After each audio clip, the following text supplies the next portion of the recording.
Pittsburgh Steelers fans, what's going on? This is Jeff Hartman, senior editor of BehindTheSteelCurtain.com, with you for a very special, I guess you call it a post-game show, but we're really just recapping the AFC North news with the Steelers not playing until Monday Night Football in Week 9.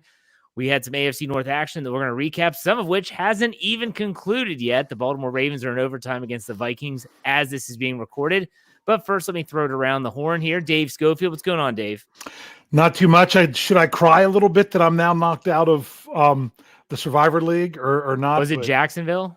No, it was Dallas. I keep picking teams that I don't care if they lose. You know what I'm saying? So at least if they lost, it's not a big deal. But yeah, so I went with Dallas. I'd already used Buffalo. So okay. If not, I would have picked Buffalo. So I'd have been out either way.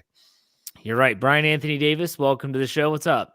It is great to be here. It's so fun watching other games, but it's cautionary because if a Jacksonville could beat Buffalo 9-6, then it's going to be, you've got to hope the Steelers are taking care of business and watching this. Any given Sunday.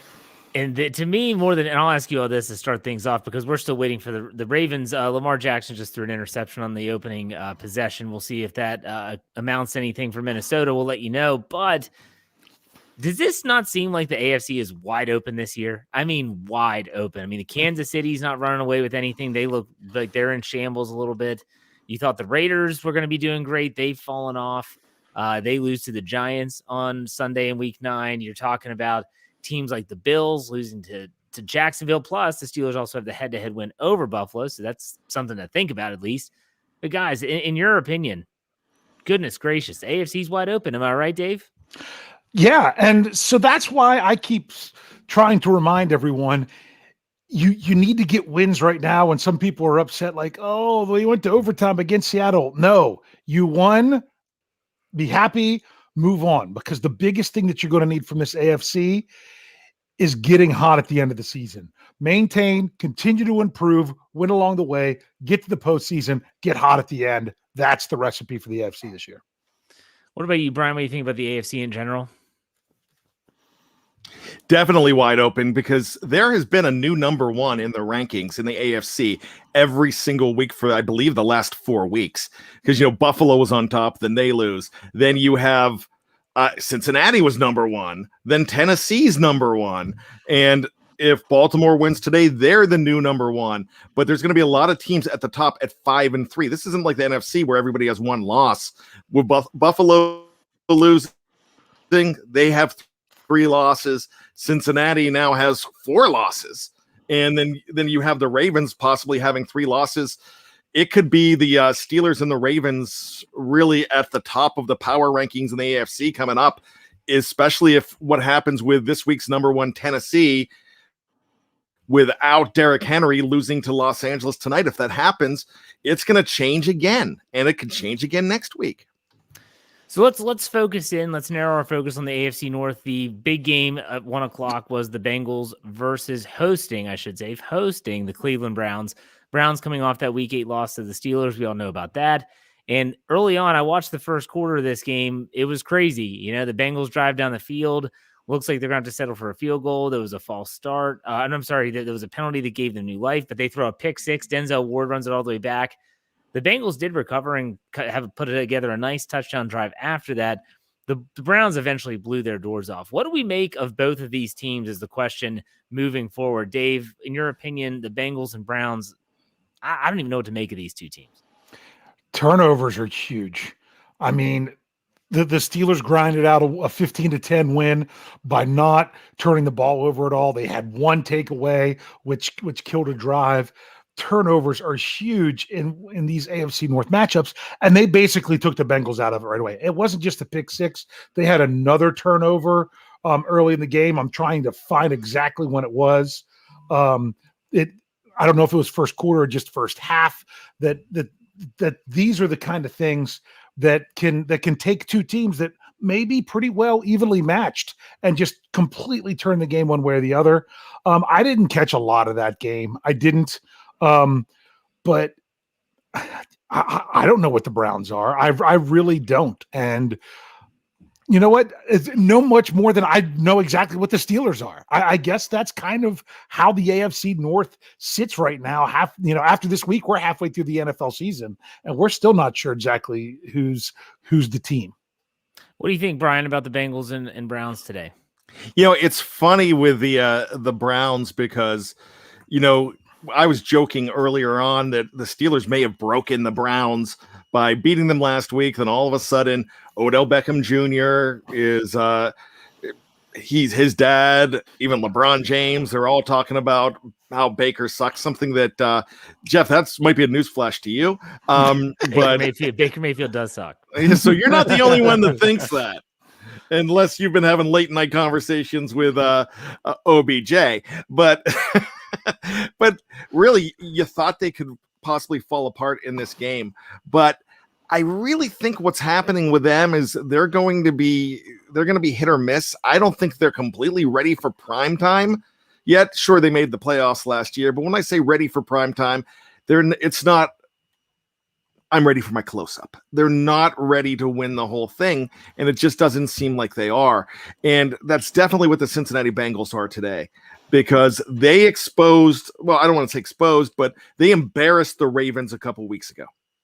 Just absolutely embarrassed them on their home field, and then they got embarrassed this week. It wasn't on their home. It was on their home field where they get embarrassed this week. So, it's really funny how these teams that were putting out memes. The Cincinnati Bengals put out a meme last week that said, after they beat Baltimore, "Do we have your attention now?"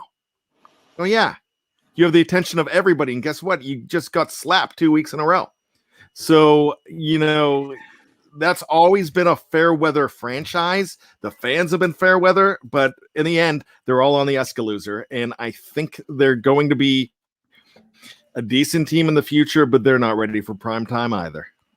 To give you an update as to what's coming up for all the AFC North division teams after this week, Baltimore goes to Miami. Cleveland goes to New England, who looks like a pretty tough team, by the way. And the Cincinnati Bengals head into their bye, having to think about this loss. Now, after that, Baltimore goes to Chicago, Detroit Lions go to Cleveland, and then the Bengals have to go, coming off their bye, to the Raiders. So going to be an interesting stretch of games here for the AFC North. A lot of things to keep an eye on. Do we have an update on the Ravens game right now? What's going on? Who guys got it? It's not looking good. The Ravens are around the 35-yard line, and they're just warming up for Justin Tucker. All right. So we'll assume that Tucker is going to make the kick, and that'll be game over, which would make the Baltimore Ravens 6-2 and in sole possession of first place. Oh, not so fast, my friend. A holding penalty. Dave's talking and he's muted himself. Dave's talking while he muted himself. So he's saying all this stuff, but no one can hear him. I was saying exactly what Ryan was saying about a half a second before him. Sorry about that. My dog was barking, and I didn't think you guys wanted to hear her yipping in the background. Well, I do know that Big Al got called for a holding earlier, and I just, as I'm cutting grass, listening to the Ravens game on the headset, I was like, Big Al's at it again. So how much time's left in that game? 2 minutes and 11 seconds in overtime. Okay, so this will be interesting. But they're in field goal. Like they just got half of it back. So, okay. All right. Yeah. Oh, wait. No, someone put it in the live chat. They must be ahead of me because I'm watching on my phone. Another flag, another hold. Oh, and Harbaugh has that constipated look on his face. He's got the... If I could read you, my dad just sent me a text that said Harbaugh is such a, we'll just use a male phallic symbol. Eggplant? Yeah, there you go. An eggplant emoji. So we'll see. We'll see how this goes. We'll keep you up to date. Guys, don't be afraid to interrupt.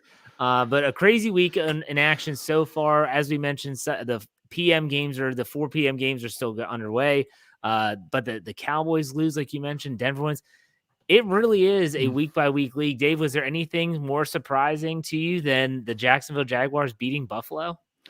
Oh, more surprising? I can't say more surprising, but I mean, that one was pretty big, but there was a lot of big ones. It just goes to show you, and I mean, Steeler fans get upset that, they lose games that they should win. They're not. Everyone does that. That's the NFL. The Steelers, I broke down the numbers in the past. They don't do it any more than anybody else. when they lose games that they're supposed to win. It's if not, teams would go undefeated all the time and win all the games they're supposed to. It's just, these are professionals, and they have good days, they have bad days, and as we can see, and how many times we see it with everything that we do, one or two plays can just make the difference the whole time. I mean, snapping the ball over the quarterback's head on the first play of the game changes the entire game. It changes everything, So you've got to, every play matters. Every play matters. Even those plays, they just ran it up into the pile and they only gained 2 yards. You know what? It wasn't the game changer that it could have been. So you never know. You don't want to miss a play because anything could happen on any play. Anybody could beat anyone based on fluky things. I don't know that this has been a thing yet. I just don't want the officials to be the ones that are making these things happen. As long as that's not the case, then I'm good. Yeah. Bryan, what do you think? Yeah, anything can happen day. That's exactly what this is. If we're talking, there was a musical way back when called Little Abner, and they were talking about anything can happen day. But with this, here comes Justin Tucker. He's not on yet, but he's gonna try to probably kick a long field goal if they don't advance. They're around the 35, and now Lamar's running around. And did he? No, he didn't fumble. But sorry, if you see my eyes this way, I'm trying to multitask. You're like Bill Hillgrove. Bill Hillgrove. God bless that man. But man, some of his calls, and he runs around, he fumbles. Oh no, he didn't. I'm sorry. I'm a whole lot more sober than Bill, though. God bless him. He took going to the pharmacy to a different level. Yeah. So I've got a Bill story from 30 years ago that's really, really funny about that. But with that being said, anything could happen. Dave's right. These guys are getting paid just like everybody else. The Jets were not supposed to beat the Bengals last week. So if that's what it is, then we'll just go to all the preseason projections and take the Super Bowl winners and from what everybody thinks. And there you go. So that's why you play. Yeah. I mean, this game's inside the 20 now with a first down, just so you know. That game's over. Yeah, that game's over. Yeah. To me, the biggest surprise of this week was the Bengals. I mean, you are at home and you're coming off of that loss to the Jets, which everyone would assume is a letdown after beating the Ravens. And again, you are at home. And you've got the reeling Browns coming to town. Huge divisional game before your bye. And you give up 41 points on your home turf. And that high flying, everyone thought they were going to be, Jamar Chase. I don't know what his stat line was, but that is a stinker of stinkers. If you think about it going into the bye week, you're on a 2-game skid. You've just lost to the Jets and lost a huge divisional game. And now all of a sudden things look pretty bleak in regards to your divisional hopes, and you're just hoping to stay afloat at this point. I have to point at the Bengals, and yeah, you can say they're young, whatever, but just 2 weeks ago, everyone was saying they were the team to beat in the conference, not the division, in the conference. My question is, I always do this to myself, and I don't know why. I think about the Bengals and think, man, if the Steelers just had TJ Watt and Alex Highsmith available, because I believe they both missed that game, didn't they? They both were out. If they were both in that game, would the outcome have been different? I'm not so sure. I'm not going to say yes and be demonstrative about it. But I think for me, one of the biggest losses of the game, you can talk about the Jags and you can talk about the Cowboys and the Broncos, but you let the Browns hang 41 on you, a team that only scored 10 points against the Steelers. That's pretty damning, in my opinion. That's pretty damning. So, okay, let's talk about the Steelers a little bit. Let's talk about the upcoming game on Monday Night Football. Guys, they got to stop the run. What is the magic number for you in terms of rushing yards by the Bears? Dave, what are they averaging per game on the ground? Chicago. Where's your notebook? You don't have it? Bryan's got it. He's got it from the pregame show. He's got it from the pregame show. 136.6. I'm trying to go from memory. You're absolutely correct. They ranked sixth at 136.6. Mm-hmm. And the Steelers are 86.0, and they're exactly 50 yards behind. But the last 3 games, the Steelers are ranked 11th, so that's a big deal. But you're talking about the Bears right now. you've got Khalil Herbert, who is, I guess everybody thinks is the better rookie running back over Najee Harris because, he's has lesser stats, and he's also in a platoon situation with David Montgomery, but no, I mean, he's better. Nobody's given Najee his due. Now, finally, he won AFC Rookie of the Month, but, it's really funny how it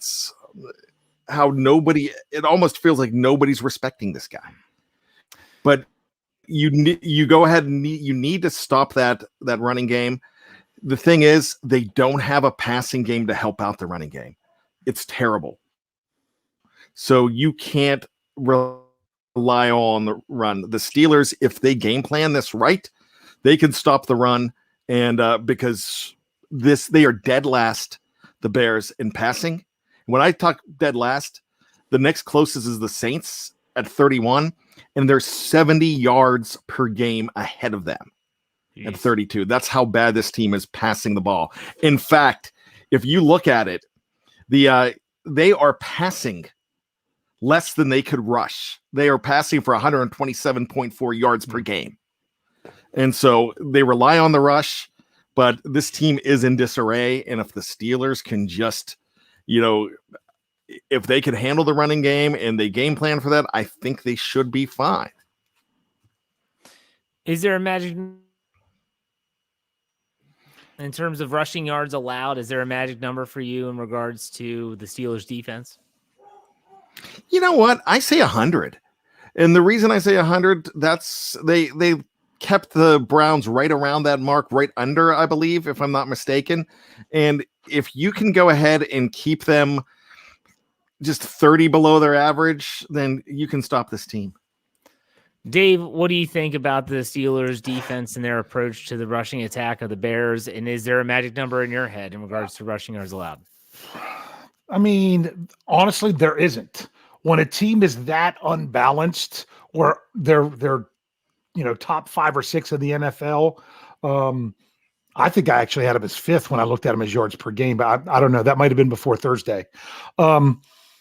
That when they're that bad at passing, you could give up a bunch of rushing yards and still completely and shut them out. Even that you could give up those yards as long as you're not giving up the yards through the air. So I don't know that there's a magic number. I would love to see them keep them under 100, but they could give up 150 yards rushing and still win the game if they rush more than they pass. If you know what I mean, if they have more rushing yards than passing yards.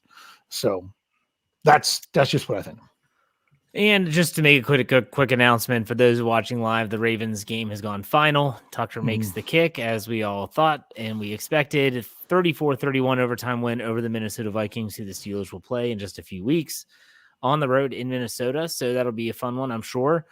So there you have it, the AFC North standings as we sit right now. Correct me if I'm wrong, guys. The Baltimore Ravens are 6-2. The Cleveland Browns are, is it 5-3 or 5-4? I'm sorry. 5-4. Cincinnati, same 5-4, and Pittsburgh with a 4-3 record. So it'll be interesting to see what exactly happens after Monday Night Football. Hopefully the Steelers can find their way to victory, which, by the way, I did my Q&A with Windy City Gridiron, I think is what it's called, the SB Nation equivalent of Behind the Steel Curtain. And I predicted the Steelers to win 27-13. It's been my prediction across the board. Did it on the preview, did it with my Michael on my Let's Ride Friday podcast. And the Bears fans are like, there's no way the Steelers beat them by 14. There's no way. I mean, is the Bears defense something to write home about that I'm not aware of, Bryan? No. They were decent. They're right in the middle of the pack of everything. But if you look at the Bears defense, not as good as the Steelers. They give up a lot of yards per game. They give up 125 yards per game. Like I mentioned before, the Steelers are now gaining 127 yards per game the last 3 games. But they don't have Khalil Mack. They do have one guy that is completely dangerous, and his name's Roquan Smith. We remember him from the draft when the Steelers were looking at an inside linebacker, that 2018 Leighton Vander Esch draft. The Roquan Smith was in there. A kid that went to the Titans was in there. There was like 4, and they got none of them. So they all went before the Pittsburgh Steelers drafted, and then the Steelers luckily drafted Terrell Edmonds there, and we're good to go. But with that being said, that's the guy that you look out for. There's another guy that nobody's talking about that I want to talk about. It's a safety, and his name is Eddie Jackson. He's out. So 2 big important players on that defense are out, and they don't have enough on that defense to compensate. Okay, Dave, you want to talk about that at all? Yeah, it was about them thinking you're crazy for them for I the just was Steelers asking beating about them the up 14. defense. Yeah, they basically made it sound like I was smoking something because I thought the Steelers could score or win by 14 points. And I was assuming that they said that thinking that the defense was going to stand tall and not allow that to happen. But the stats don't really show that, do they? No, they don't. They really don't. And the other thing is do they really think that the Bears offense is going to be able to score on the Steelers defense? I mean, look, Cleveland put up, what was it, 41 today? Yeah, 10. 10, and you're like, oh, well, the Steelers, I did an article. I talked about it on Stat Geek. I wrote an article about it. Look at the TJ Watt factor. I still don't think the Steelers lose to the Raiders if TJ Watt doesn't get injured in that game. I don't know that the Steelers would have lost to the Bengals or not. But I would have loved to have seen that game with TJ Watt being healthy and even Alex Highsmith. And who did they lose to? They lost to the NFC leading Green Bay Packers in Green Bay when TJ Watt obviously wasn't 100%.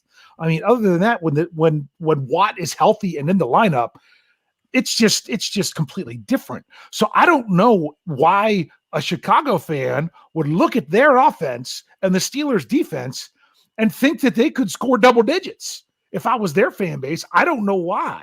So the thing is, with the Steelers getting their run game going, where the narrative still, they're not a very good run team. Look at the last 3 games.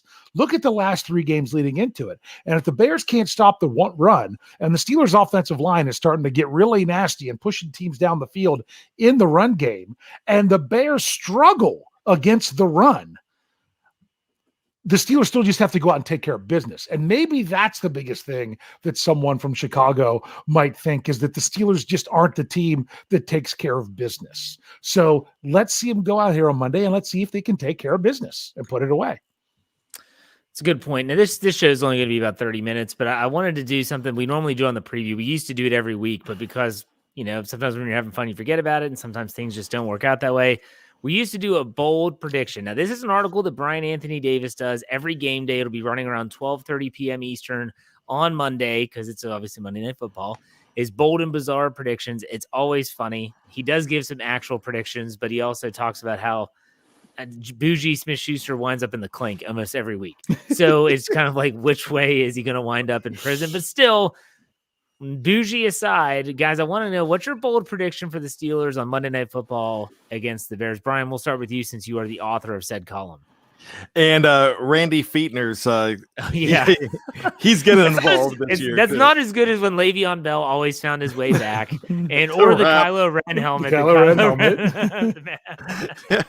Trying to find new ways to keep it fun. And also remember, every week there's a touchdown dance that honors this week in history, whether it's a celebrity birthday or whether it's the Declaration of Independence. Well, that doesn't happen during the football season, but you know what I'm talking about. So let's say this. I am going to go ahead and go as far as saying that the Steelers will not shut out the Chicago Bears, but they will keep them out of the end zone in this game. The Bears will end up with, possibly, I know earlier, my prediction earlier this week was 30-16, but I'm amending that because I think they keep them out completely. I think they're lucky to score 9. Amending your prediction. I love it. Dave, what about you? What's your bold prediction? Okay, all this lines up with my prediction. I actually said a little bit of it before on the preview, and it's definitely in my staff picks article. Well, first of all, I'm going to go in 2 directions. I have the Steelers keeping the Bears to single digits. Now, I think it could be that they give up a late touchdown when it doesn't matter. The Bears when they only had a field goal, the Bears go for 2 and don't get it, and that could keep it to 9. But I have the 9 as the score. I've got Najee Harris, 165 yards and 2 touchdowns. Total or rushing? Rushing. Wow. So that would be a coming out, but not. I hate to say that. I hate to say it would be a coming out party. A coming out party for Najee Harris. Now, am I confident that this will definitely happen? No. I even said it in my prediction for the article that we'll have at behindthesteelcurtain.com tomorrow morning, your one-stop shop for all things Pittsburgh Steelers, that this time I'm going with what I want to see. I'm going with what I want to see, and I'm going to say I'm going to try to will it to make it happen. Is what I'm doing. So I really want to see Najee Harris bust out for a bunch of yards and 2 touchdowns. So let's see it. Go ahead, Brian. You want to say something? You're calling it a coming out party. I think he's, to quote Kramer, I'm out there, Jerry, and I'm loving it. I think he's already out there. No, but this is in prime week. Multiple touchdowns. No one can stop him. I mean, my goodness, people will have, there's no way he can be forgotten in the rookie discussion anymore, because it seems like some people are just forgetting about him, not including him as the first team all rookie or anything, let alone rookie of the year. It's just crazy. It's almost like what he's doing is just, yeah, it's what he's doing. If he does that in prime time Monday night, they won't be able to forget him. And it's putting them on notice. And yes. That's what I think it is. Yep. I'm ready for Jeff's. I don't know what Jeff's bold prediction is. Mine is kind of related to the fan reaction recently. They've been down on Minkah Fitzpatrick saying he's not making plays. I do think he is making plays. It's just not necessarily what we're used to seeing. I think he gets to shut up the fan base for a week at least. I think he gets his hands on an interception. He might have his hand in a forced fumble or a fumble recovery. And I wouldn't be shocked if he scores a touchdown somehow, some way. It might be some Minkah magic time. It's been a while since we've had a defensive score. It'd be great to see one, especially early in the game. Yeah, that's my defensive scores early in the game are huge. Well, just ask the other 2 Ohio teams. Yeah, but like Minkah Fitzpatrick he's such a good player, and I think they're asking him to do a whole heck of a lot right now on the defense. And fans just they're not happy unless he's delivering pick sixes. And he kind of set himself up for this when he came to Pittsburgh. What did he do? Like, he was a turnover creating machine from the moment he put on a black and gold jersey, or white and black, gold, whatever, because his first game was on the road in San Francisco. But still, I mean, it's incredible that I guess maybe we're just kind of spoiled as fans that he's been doing this ever since he stepped foot in Pittsburgh. So I think that fans want to see it. I think he delivers. I think he hears it. There's been a couple social media posts where he's been kind of alluding to, still making plays. Mike Tomlin had his back in a press conference a couple weeks ago saying, oh, don't worry about Minkah. Trust me, he'll be making the plays. And I look at plays that he made. Look at last year, 2020, the first time the Steelers played the Ravens. That was a game that went down to the wire. If you remember, there was a pass intended for Willie Snead, who broke it up. Minkah Fitzpatrick. You go back to last week's game in Cleveland, pass that which still had plenty of, there was a lot of on the table there. We'll put it that way. 4th down, Jarvis Landry, who breaks it up? Minkah Fitzpatrick. He's making those plays. It's just not going to be always what people want, I guess is what I'm saying. So there you go. Brian, anything to say about that? Yeah, you know what?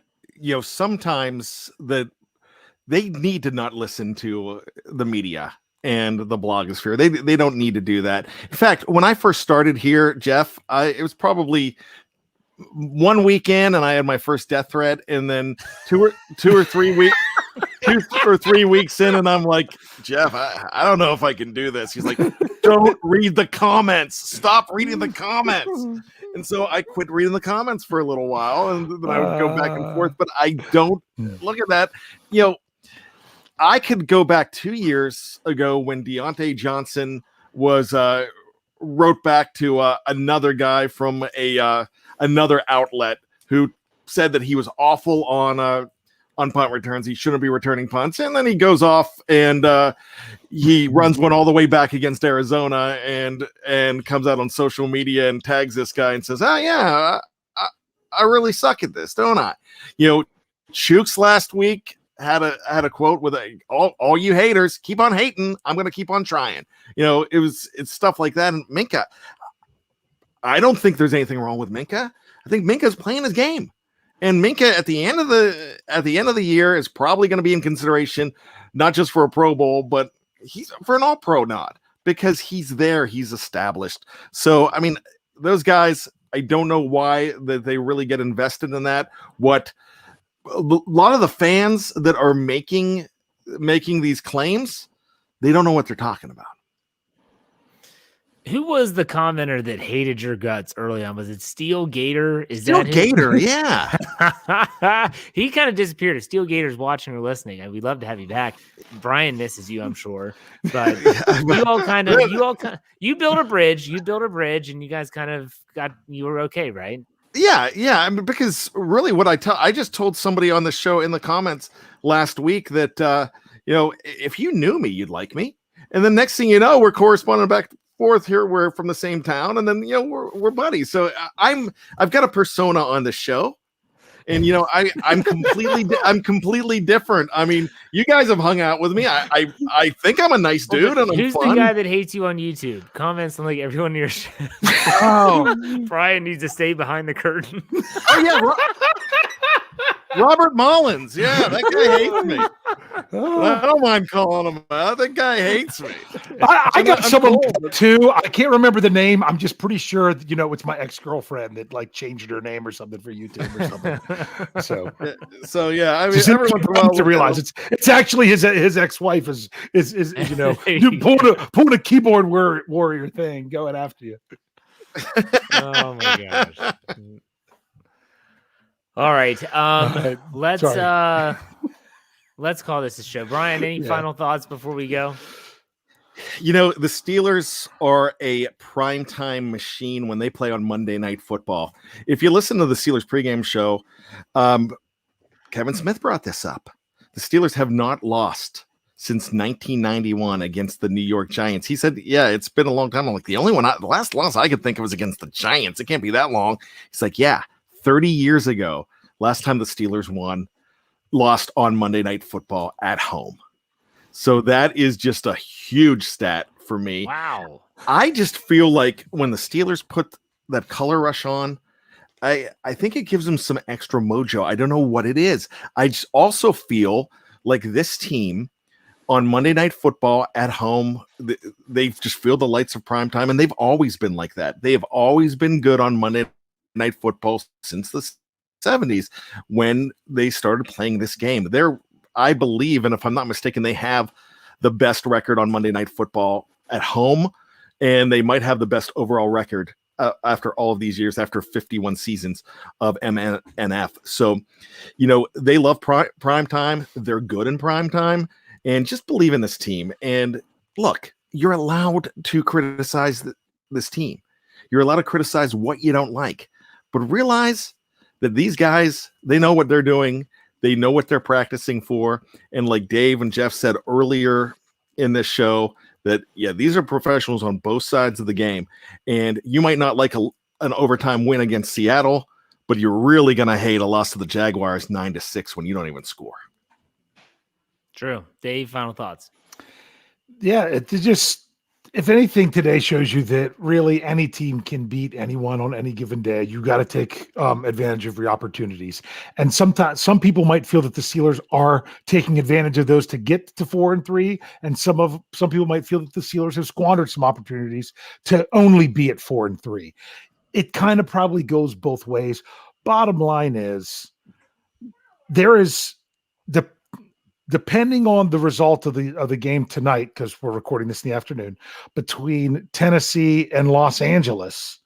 If Tennessee doesn't win that game, there's only one team in the AFC that has less losses than the Steelers right now, and that's the Baltimore Ravens with only 2. So if not, everybody else has 3, and the Steelers get to play them 2 more times this year.